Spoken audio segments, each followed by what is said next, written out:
All right.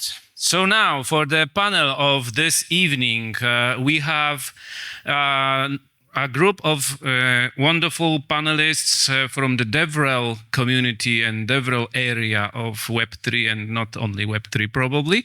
And we have Dappa done to lead the panel about DevRel stuff. Thank you. Nice. Yeah, we're definitely going to cover some DevRel stuff. I don't think anyone on this panel has the official title of DevRel. I don't know. You do? Okay. Yeah. Okay. So we have one. That's good. But the world of DevRel expands so much, and we're going to really focus on the onboarding of new developers, builders, people within the industry. And we've titled this called Spreading Joy. I gave it that title, so I'll take credit on that or not credit. What we want to do today is normally in panels, I try to make a bit of controversy between some of the panelists so we get some disagreement. But I think these people are far too nice to have any of that happen, just from my brief interactions with them. So I'm not sure if we're going to get any of that, but we will get hopefully some new and different perspectives on onboarding and growing this community. So I will start, since this is called Spreading Joy, as an intro. If you can introduce yourself, and then also, what is bringing joy in your life right now? So welcome everybody. Thank you for having me. My name is Mateusz. I'm from CoinPaprika. My role, as I said, is not exactly DevRel. I'm lead developer advocate, which basically translates into... You're the chosen one. Yeah, it's just all the wording. So my story is I work in crypto for like over 8 years right now, professionally. I was working with CoinPaprika at the beginning, then I had a break, and right now I'm also helping them. What we do at CoinPaprika, we basically sell data, because at the end of the day, you get to know what's the price of the asset, yeah? Whether you're making transaction, you're selling or buying, you have to know what's the price. If the price is not right, then you just basically lost your money. And that's what we do. We gather data from over like 500 exchanges, then we just adjust it by the volumes, by the like anomalies, exclude them, and then provide like a clean data feed. That's what we do. We also have a second product, which is DexPaprika. This is more like, I'd say, for on-chain stuff. Just for a slight comparison, on CoinPaprika, we have like over 100K assets, which are like moderated and like top-notch. And on DexPaprika, this is much larger database because we already have like 7 million assets there. But these are like on-chain stuff. Basically, one liquidity pool means the asset is in our database. So that's me. And personally, what brings joy in my life, I'd say, do I have to speak like, I'd say, professionally or? I mean, I'm not your manager, so you can speak as whatever you like. I love cooking for people, but professionally, I love making other people's lives easier. And that's, in my opinion, what the whole DevRel talk is about. But what's your real answer here then? What's the real answer then? Because that's like the Paprika answer. Yeah. You love your job. No. I mean, that's like what I like to do is just basically make people's lives easier, my friends, whether it's like developers at the company or it's my friends. And that's why I think I kind of fit to this role, because I always like to just simplify other people's lives. And that's what the DevRel is about. Nice. Like I said, really nice people in this panel. Really nice people. I'm curious just to see, has anyone been in this like crypto or Web3 industry, or would you like to call it, less than 1 year in the audience? Anyone actually new? Wow, no one? Or are you just afraid to raise your hand? We need new people. Come on. Okay. Yeah, it's just a bunch of old people. But that's good. And then you're going to learn how we can spread the joy, I guess. So that's good. Just to know, because you said a lot of terms there. I wasn't sure if everyone picked up on that. Next. Oh, thanks.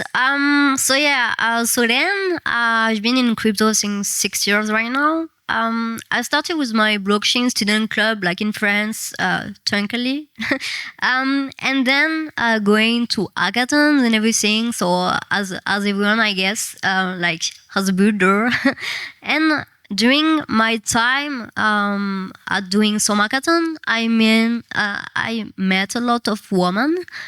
Not a lot, but a few. I prefer to say So that. the exact opposite of a lot. Yeah. And in fact, I got the opportunity at the moment to create a branch of ETHWarsaw in France. Because I was speaking French and the community was not here. So if you know ETHWarsaw, it's one of the biggest women communities actually. And so after doing a lot of things in France for the community, I got the opportunity to become ETHWarsaw global lead. So I was leading literally 3,000 women all over the world. So I was traveling a lot, like educating people from everywhere. And so the thing is, I was with some women on the business side, but on the technical side. But on my side, I'm more on the technical side. And so I created recently Dev2Pact, which is related to educate women, but also student developer coming from Web2, because we need a new wave. So basically, it's all about education, like for people who really need it. And so if I can bring my joy, like what is my joy on the daily basis is really to help people who need it the most. When I think about that, it's like people who don't have even access to education, like because of lack of money and everything. So I'm really here every day to help them. So it's my Good answer. I think I've heard daily that life. one, but that's great. Like I said, great people here. Next. Can I fill those shoes? Now I'm worried. My name is Zuza Henshaw, and I'm a Web3 headhunter. So I represent top executives in Web3, people who are making companies succeed in the market, particularly commercially.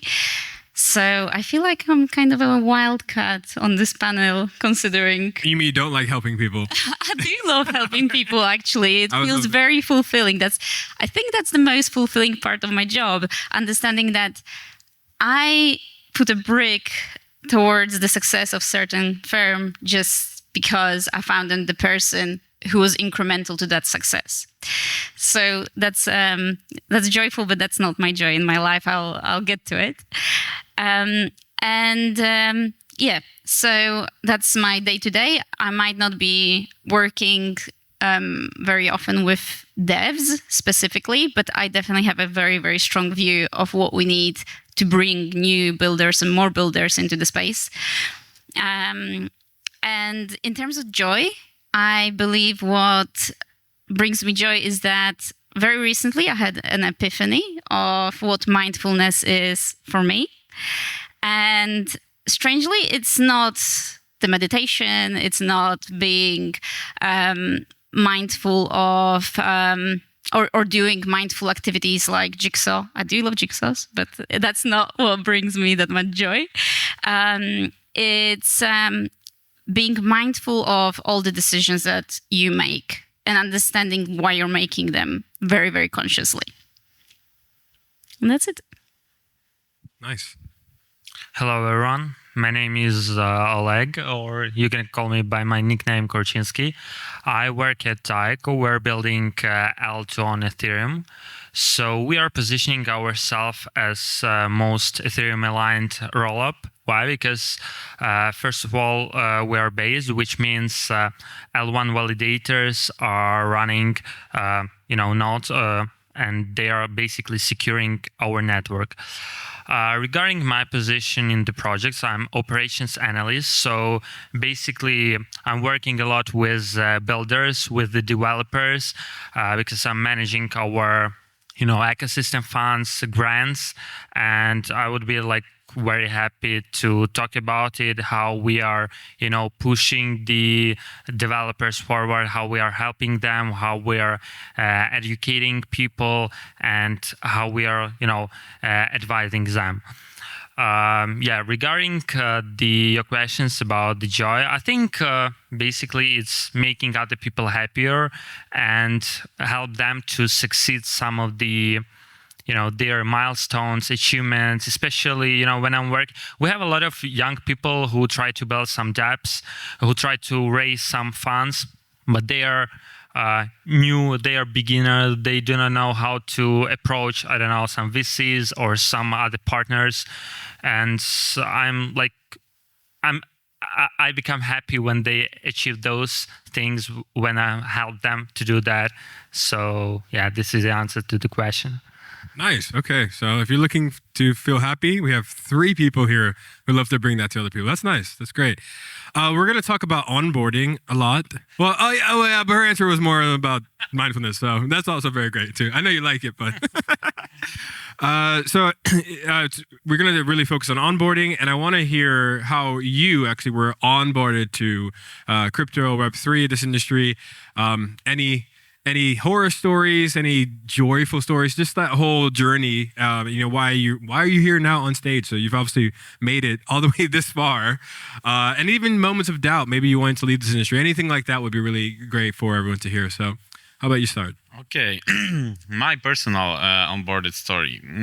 I started, it was like early 2017.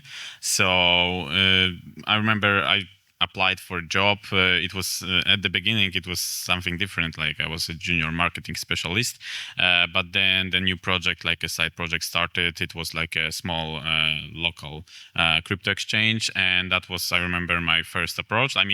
I remember my friends like shilling and telling me to buy Bitcoin at like $200 or something like this. And of course you did, right? You did. Of course I didn't. It was like too expensive back then. So yeah, I learned the hard way. I also lost a lot of money. I earned a lot of money, and like everybody here, I suppose.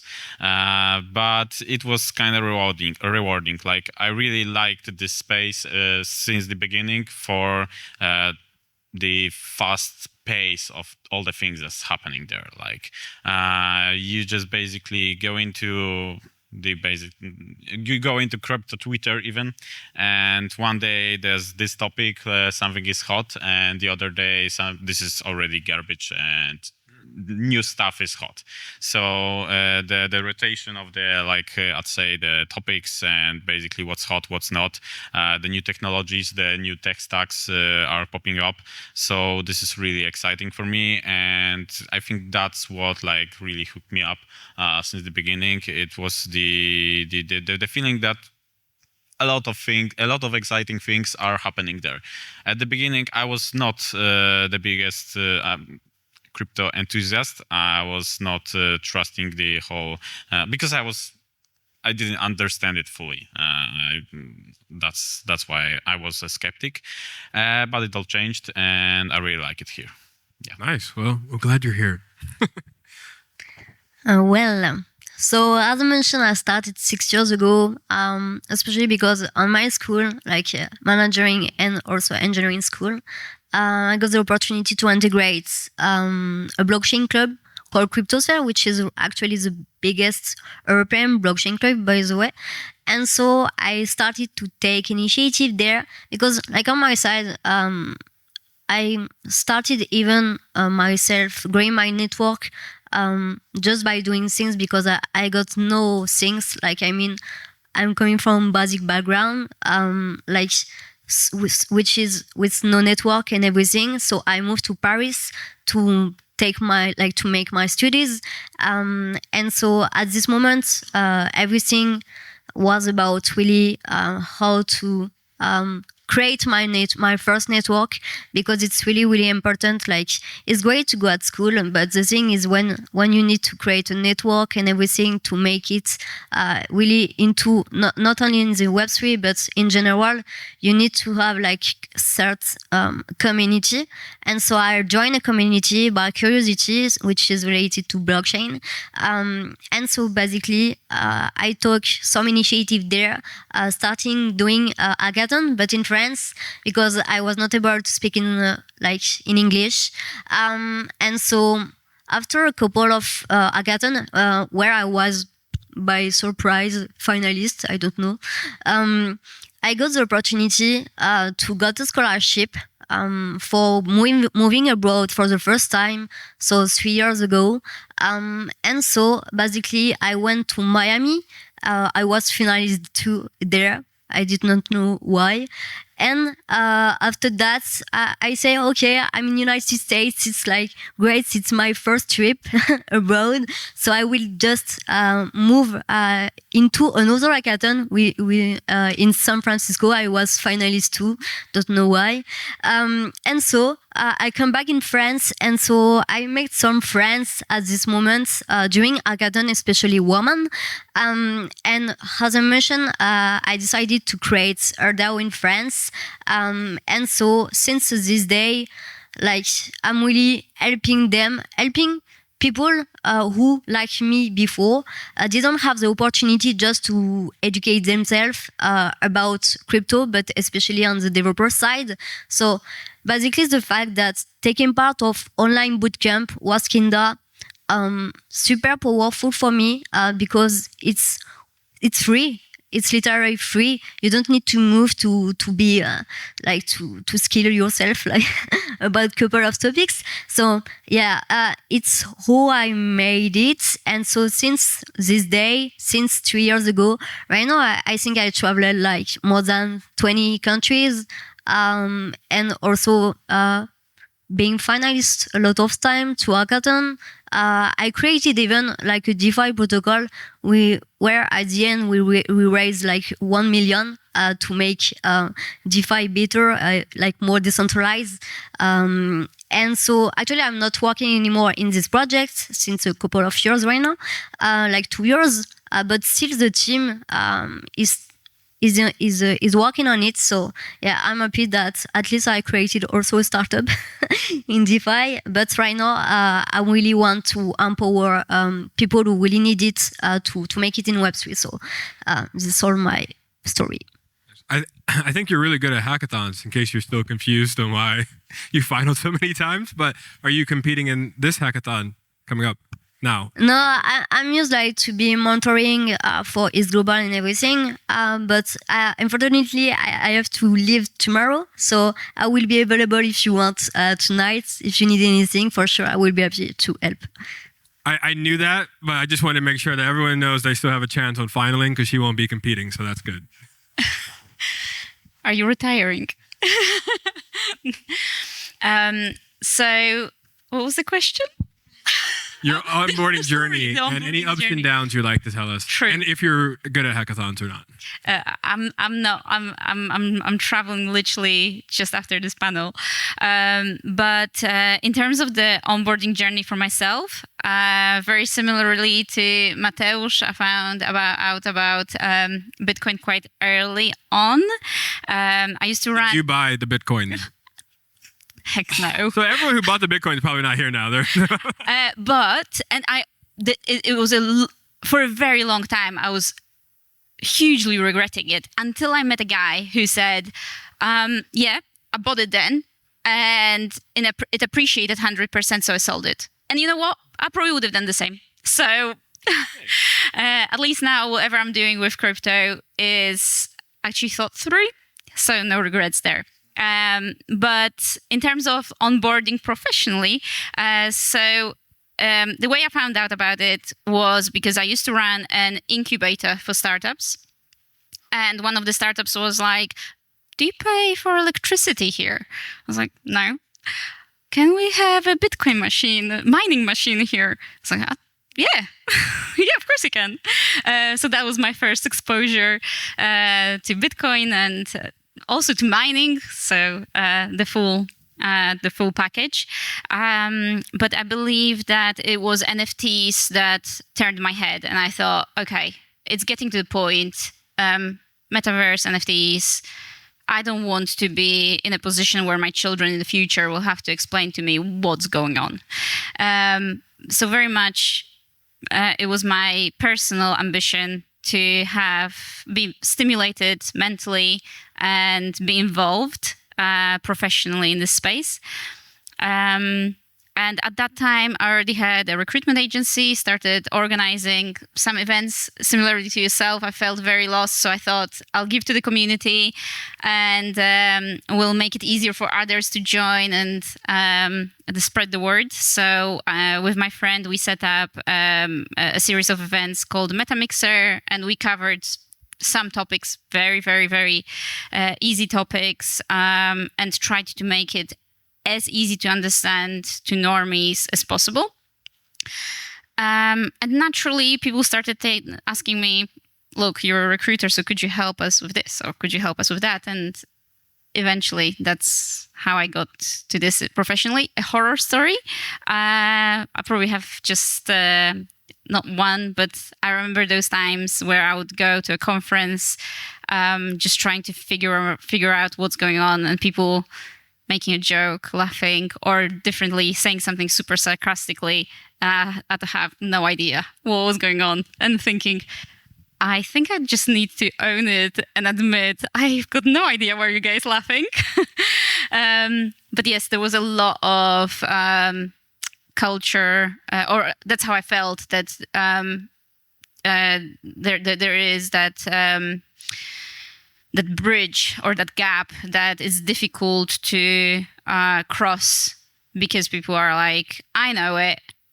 I assume everybody else knows. If not, they're just not my type of people. And I feel that that's changing though. And I think there is a lot of more openness to share the knowledge and not just be, like I say, sarcastic and be in their own circle. I don't know if you feel the same way. I know I'm a pretty sarcastic person, so I'm going to have to disagree. But yeah, I think it's changing for sure. Yeah, about my story of starting like crypto, I think, I had a desire to invest from the childhood, like the childhood. Yeah. Okay, how old are we talking? I mean, I'm 23 only right now. So at 13 years old, I started drop shipping sneakers and after that, I was doing with my brother, who's like sitting here. We were doing some marketing on Telegram. We were selling like the ads in different Telegram groups, and we accumulated some money which we wanted to invest somewhere.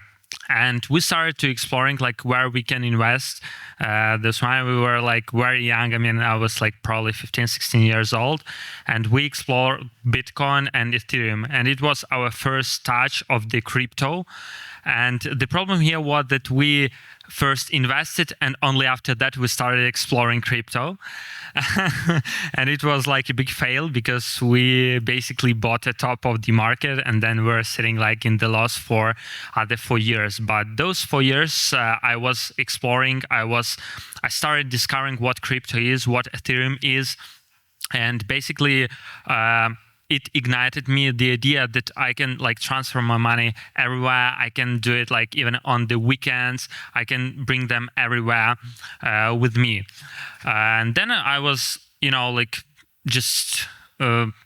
basically just exploring things, different projects, different, things that I can do in crypto. And 3 years ago, I was just, scrolling my Twitter thread, and I saw Vitalik Buterin mentioned about Taiko.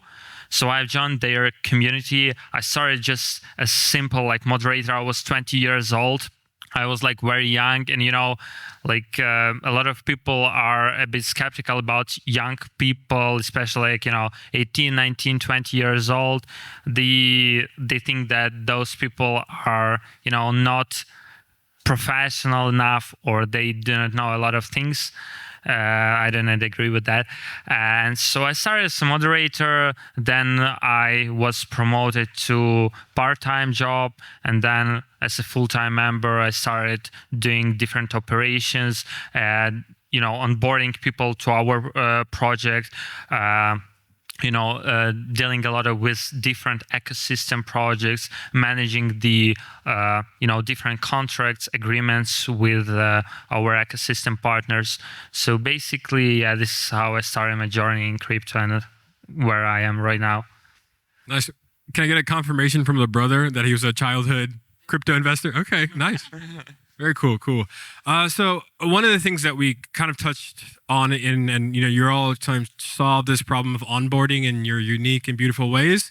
I want to see first if you think there is an onboarding problem, and if so, why? Like, what is the creation of that problem?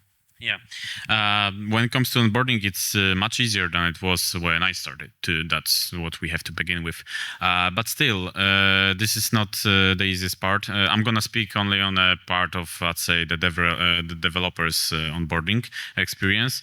Well, when you want to code on a new blockchain, you got to have like tools, you got to have something to do in there. And if it's not prepared for you, you have to start from the scratch.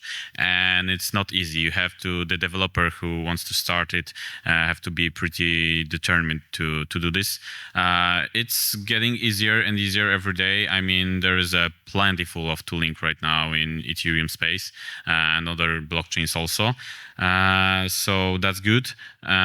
From our side, like the most important thing that everybody here whose customer is the developer, they have to focus that the developer's attention span is pretty low, and if your project, if your documentation or basically the onboarding process to your product sucks, then they will probably go to a much simpler, better solution.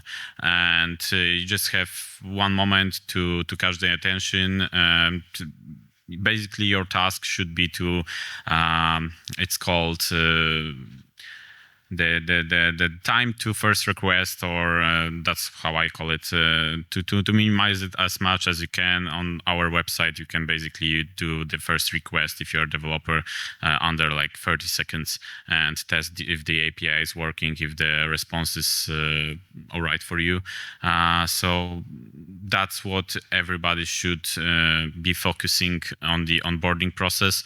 Make other people's lives easier, because if your onboarding process is just basically making everything harder and more complicated because you want to push the knowledge and push like all the rules, etc., to the other people's faces, they will not like it, and they will probably not join your customer base. So just make other people's lives easier.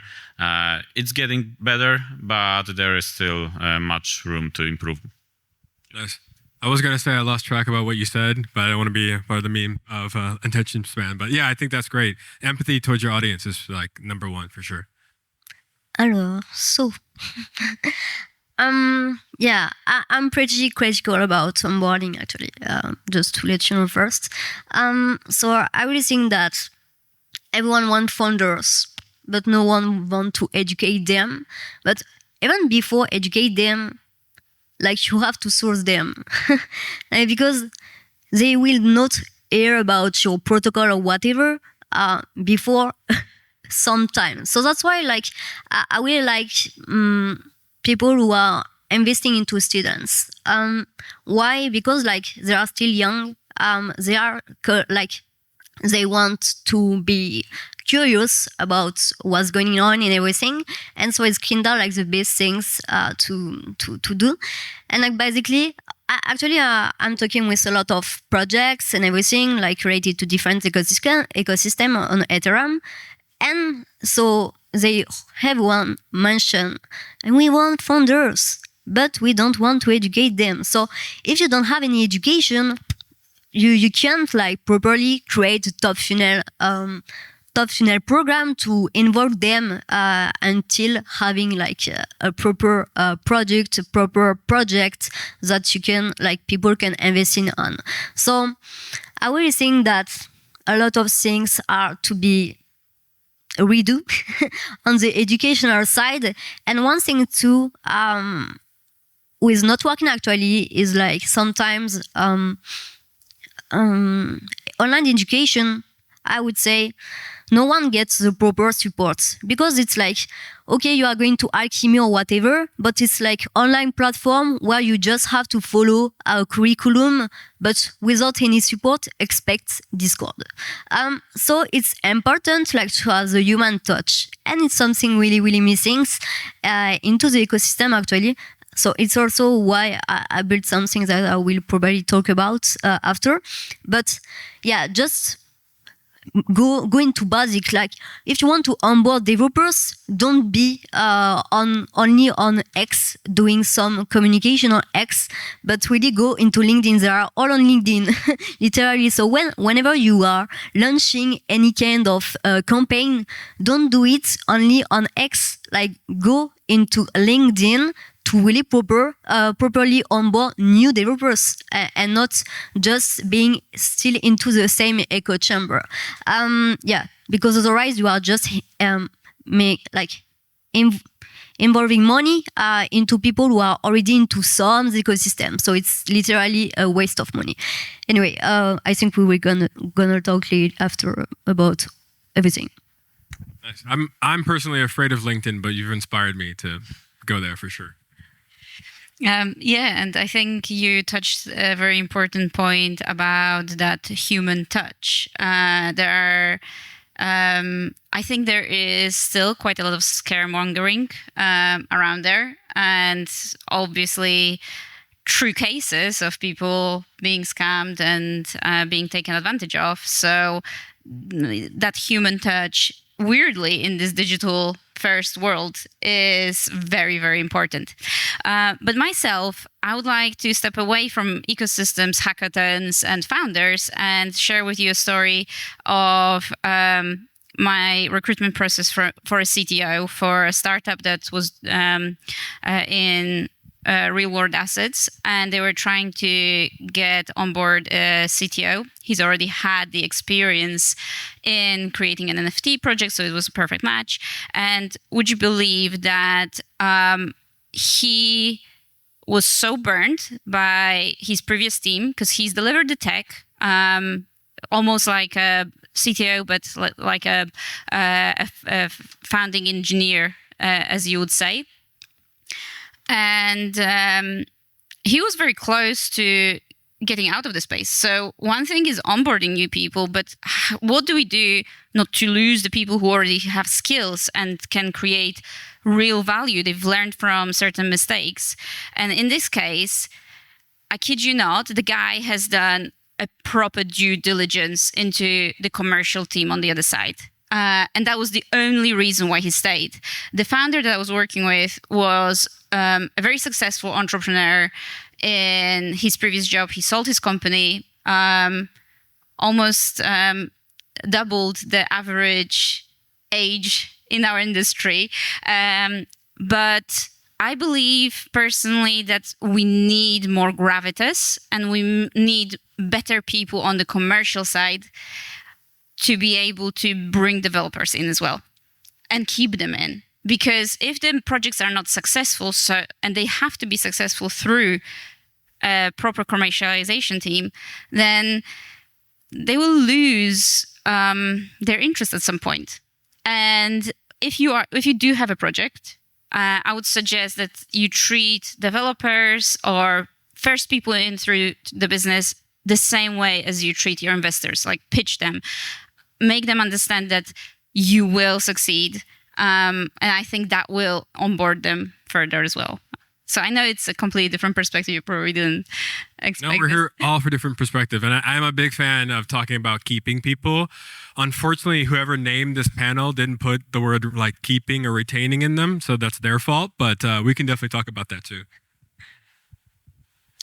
Yeah, I agree with most of the panelists about the education problem that we currently have, and I think especially meeting here during the event, a lot of young people who are eager to come into Web3, but they don't know how to come here. So there is like an onboarding problem here, and I think we need basically more of educational platforms which can teach people different Web3 things. And I really like the Giggle Academy, which was created I think by CZ and Binance, which is very cool, and I think it make the process of onboarding easier. Also, I think the problem in space is also that a lot of projects want already senior developers. they don't want to grow the developer from junior to, to middle to senior. They just want people who are already professionals. And I think we should take experience from Web2 companies. I know like Snapchat, other company, they are taking students from the universities and they are basically growing them from non-experienced developers to like professionals. Also, I think we should have like more internships, fellowships, programs in the space. It's really cool, and I've seen like maybe for some people it would be like useful. There are some programs from Paradigm, from I saw some programs from Ethereum Foundation like that were taking place this summer. Maybe they will be next summer as well. So I think like it's a big problem. I mean, I'm like representing Taiko, and I feel we have that problem as well. I feel any project had this problem because everyone wants like experienced people. So yeah, I think we should support young people, support young generation, especially, and also give them those opportunities. So I think it will be change in the near future, especially with those like platforms, Alchemy, as you mentioned, Giggle Academy, and others. Nice, yeah, and I think the senior developer gap or request is like a bad one. But if anyone is hiring, I have 15 years of experience working on Ethereum, so I'm really good at that. That's a developer joke, but that's what you were saying, right? Sorry, yeah. But going to a little bit more about like success and also like how do you sleep at night when you say, oh, I did a good job? And you talked about something about like time to deployment, or I forgot the exact way you said it, but like how do you feel that you are actually doing good work in onboarding, whether that's a certain metric, a feeling, things like that, so other people who might be doing similar efforts can kind of adapt that too? Mm-hmm. So how do I measure this success, you ask? I'd say now I'm your manager, so yeah. So we just simply track people basically when they enter our documentation site, and we just basically track what they are doing, whether they are getting stuck somewhere, etc., etc. But there is one, I'm just gonna speak about something a little bit different, because you have to remember that right now you are not building only for people, for like developers. This is like inside info from my friend Francesco from MetaMask. He's the head of DevRel there, and he told me that basically 30 to 40% of all the traffic in their documentation are the LLMs. So this is really important thing that you all also have to keep in mind and track the success of the LLM and AI agents that are visiting your website and will probably use your product from the development point of view. So yeah, apart from that, other metrics, the time to success is the best thing to measure. We just measure it like from the point of from the first moment that the developer enters the documentation, and if he uses our like a built-in tool to send the requests. That's my job, to minimize it as much as I can. Yeah. Nice. All right.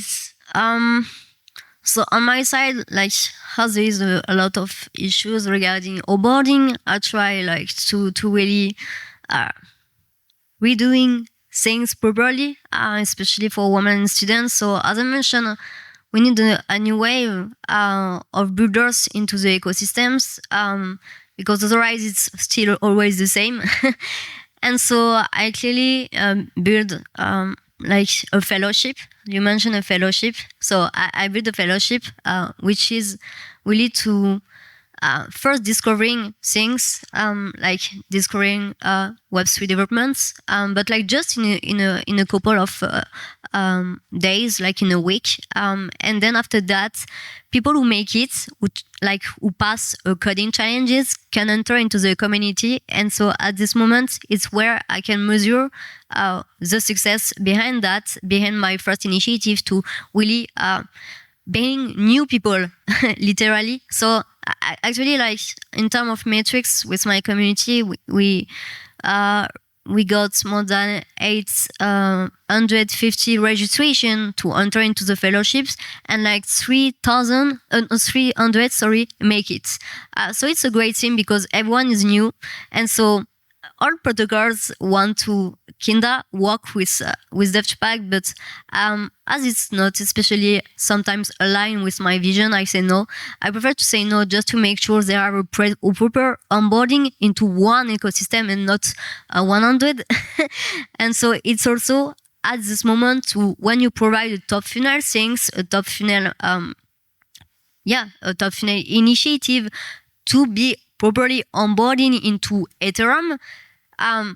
At this moment, you can feel that everyone is really involved and really want to build things using the same on Ethereum. So it's pretty cool to finally see the first result behind the initiative that I just launched in February, to be honest. And then we already have around 70 countries who apply for the program, and most of them are coming from LATAM, Africa, and also APAC, more ACA region, because it's where people don't really access to the education.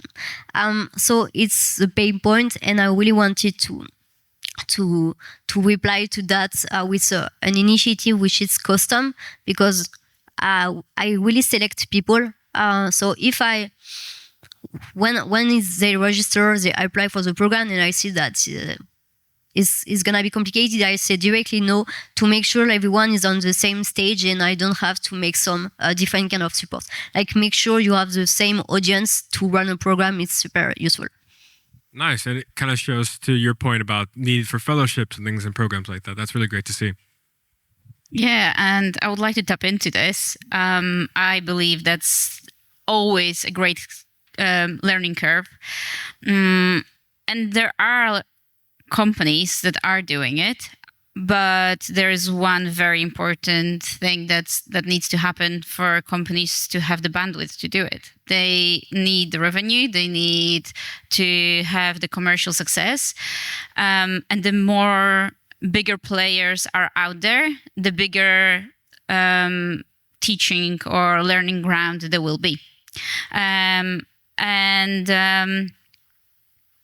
For that reason, I think my bigger contribution is that I can select the right type of commercial people who can create that impact, can create value and market success. Because without that, you don't have enough resources to be able to teach people. When you're small and you honestly don't know what to choose today, tomorrow, where do you concentrate your efforts? And at the same time, you can see people outperforming you. You can't really afford to get people who you'll be training. You don't even have time for it. You don't have, forget the money. You don't have time for it. So, although that's important, I feel that this is reserved for huge players who have the time because they've already established their footing in the market. Yeah, definitely agree. But I think we have like a lot of big players nowadays. I mean, big companies in crypto. Some of them are even bigger than Web2 companies, right? And yeah, they can basically maybe contribute more to this because, even small companies are doing like great fellowships, internships, and all of that stuff, which is like very useful because, I have met a lot of young people and they do not know what they should start, what they should do, like how they should, who should they approach. Yeah. There is like no path here, like straight path, like in the Web2 world where you like finish university and go to the work. So yeah, regarding the question about like how we measure success, I think I'm working at protocol. We are building like a blockchain. So for us, measuring a success is pretty like straightforward thing. We are just checking like the number of transactions, users, revenue, all of that stuff. Talking about me personally, I think like measuring a success is a bit tricky things because you're like always thinking that you could do something better, and you're always not enough impressed by the results you have achieved. So I think I think all of us should be like grateful for the things we already have, and be happy with like what we have, no matter whether we can achieve like something better or not. Oh, this is a very feel good panel. That's right. Great sentiment for sure. Well, I'll have one more question for you all, and then I'll turn it to the audience if you have any questions. So I'm going to give you time to think. I'm going to be like, oh yeah, any questions? And no one has anything. You have a whole, at least 5 minutes to think. So my question is around the future of this community, if you will. What do you think, in the future, let's say 2 to 5 years from now, onboarding looks like? Is it, just from the user experience, from the community, conferences, or is this room going to be filled with thousands of people next time? But just generally, what do you think we're sort of aiming for in the community-wise? As I already mentioned before, like the amount of LLMs and AI agents like interfering into our communities, let's say, is just gonna increase, and that's a fact in my opinion. That's a fact, not an opinion. Okay. Is it a fact? Yeah, that's a fact, and this number is just gonna grow, and you have to prepare your product, and you have to prepare like your community to welcome the AI agents, to welcome developers who will vibe code, and basically everyone. Like, I'm not sure, like maybe that's a hopeful thing, but I do really hope people will come out more into personal meetings and just to meet other developers in real life, as we are going to get more and more entangled into the Web3 and just basically digital space. We are going to lack some like physical emotions and talks, etc. So I do hope that the onboarding will be more physical, I hope. But on the other side, I also do believe that the onboarding for AI agents will get more and more important every day. Yes, treat your agents right, people. That's a good takeaway. I'm thinking about two things. So the first thing is really invest online with online education, like to create a community, an online community for people who need it, but also like having local initiative like this one, because it's also important to catch up IRL and find people like you who need support to really make it finally. Because, for example, I would say with my project, like we just created DevTupac Latam. Why? Because like if you are teaching in English, it doesn't work. So literally, I have to create the program but in Spanish. So make sure your content is also available with local language, to make sure you can onboard people. It's really, really, really important. So I would say a mix of between global opportunities, but also local initiative to make sure you can onboard properly while having this kind of opportunities that can open your doors at the end. So yeah, being well surrounded. Nice. I think I'll steal from you again, because like you said, like there is no clear path. If somebody wants to join, they definitely need to have bags of motivation to do self-learning, choosing their own libraries, choosing their own resources. And I think my dream is that there is a clear path and clear stages, almost like university-like, with an accredited institution. I believe that maybe academia is just a little bit too slow to manage to keep up with a very fresh curriculum.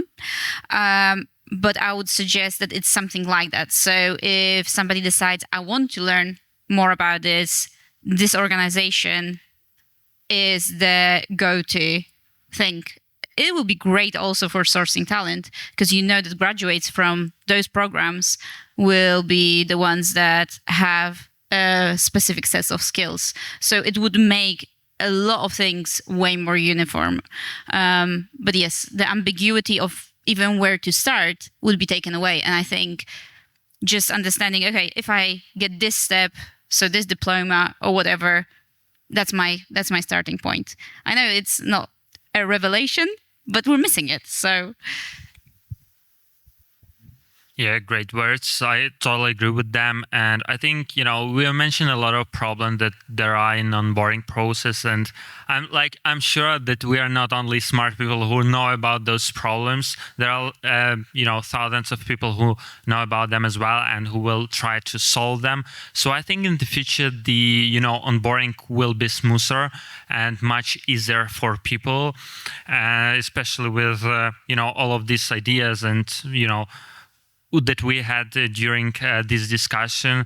And I also think that Web3 space in general will succeed because it's, not an accident that it is called like Web3. It's like move from Web2 to Web3. So it's like a next step in the industry, in the whole web. So yeah, my opinion is that the future is bright. Nice. Okay, so did anyone think of a question in that 5 minutes? Do we have questions? Come on, think I of feel like something. someone has one. Yeah. I mean, we only have 30 seconds left, so it's going to be really good. Oh, yes. Where?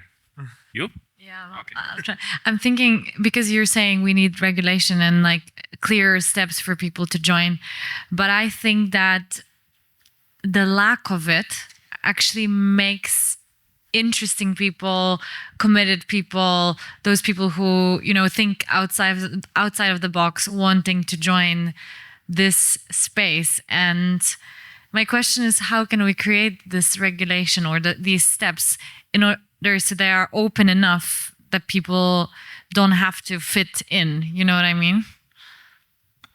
That's a good question. That was really good. They're thinking, they're processing. I mean, let me just take my point on this. What you are saying, like not having any regulations and having like the open-minded people like thinking outside of the box, yeah, that's great. But like we have to, in my opinion, that's the pioneers. Like, and we are, in my opinion, past of this. Right now, we do need to care for people, and the regulations are basically to secure and protect people who are, let's say, I don't want to say less intelligent, but like just basically not so maybe tech savvy or basically not so interested so much, and they also have to have like equal chances with those guys that were before them. And yeah, I mean, it's not easy and it's an ongoing process, but I do believe the regulations are needed and these will be introduced. I'm not sure in which way, but that's just my point of view. yeah, I think the strict framework of how to get to at least the basics will speed things up. I think the industry throws curveball after curveball at you. So just by sticking in for over 2 years means that you are resilient. So just let's get more people on board, and then if they can cut it here, then that also separates the faint-hearted from the ones that can make it.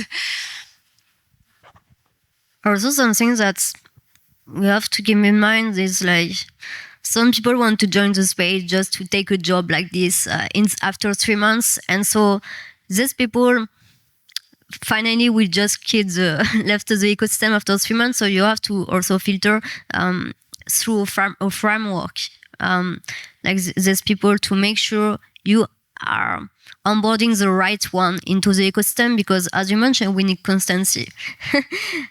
It's super important just to make it. So yeah. Nice.